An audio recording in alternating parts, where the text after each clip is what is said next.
There really wasn't much of an atheist or skeptical movement back in the 1980s.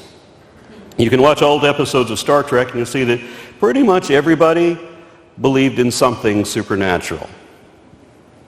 So whenever anybody protested on the imposition of the religious right, they either identified as pagan or they identified as satanic. In either case, you go to the same barber. Now, let's see a show of hands. How many of you have been told by Christians that you really believe in God, you just hate Him? That's the Satanists, not the atheists. Christians can't tell us apart. To be fair, atheists can't always tell the difference either. Satanism is rather like Buddhism. Some Buddhists worship the Buddha as a god, others don't.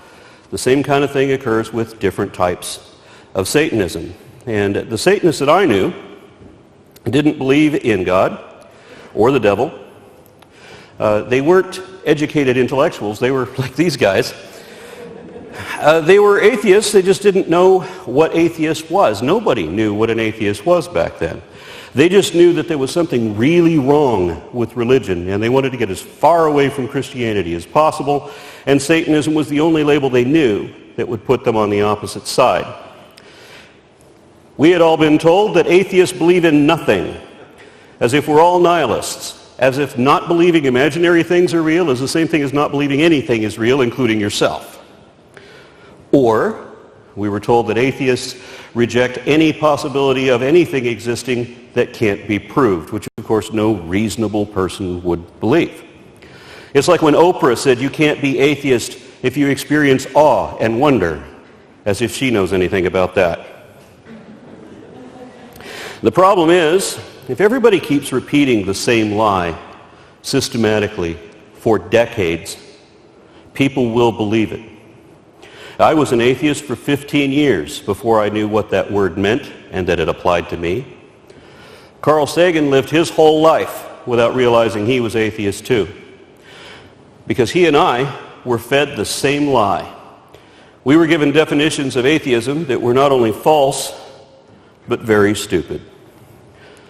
So most atheists refer to themselves as agnostics instead. And anyone who calls themselves agnostic now is atheist. They just won't use that label because they've been conditioned to execrate it. Lying to atheists about what atheism is and smearing that label such that most atheists refuse to use it is one of the most successful suppression campaigns the religious right ever had, because it keeps our demographic really low in the polls.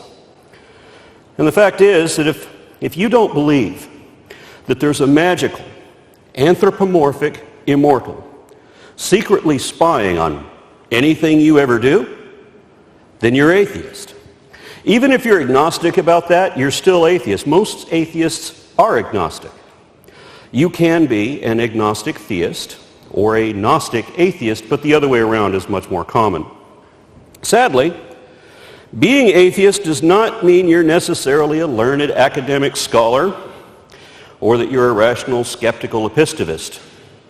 Some atheists may believe in other forms of supernatural woo, but just not God's, because that's the only thing the definition applies to. A belief is a conviction, and a lack of belief is a lack of conviction. So if you're not convinced that an actual deity really exists, you're atheist. It really is that simple, and there's no middle ground here. You're either convinced or you're not, and whether you like it or not, if you can't profess a belief in God, then the A word applies. But we didn't know that back then. We were told that atheists were devil worshippers, and that if you didn't believe in a Christian God, then you were in league with Satan. I've often heard people say that if it didn't come from God, it's of the devil. And when I was a kid, everything was of the devil.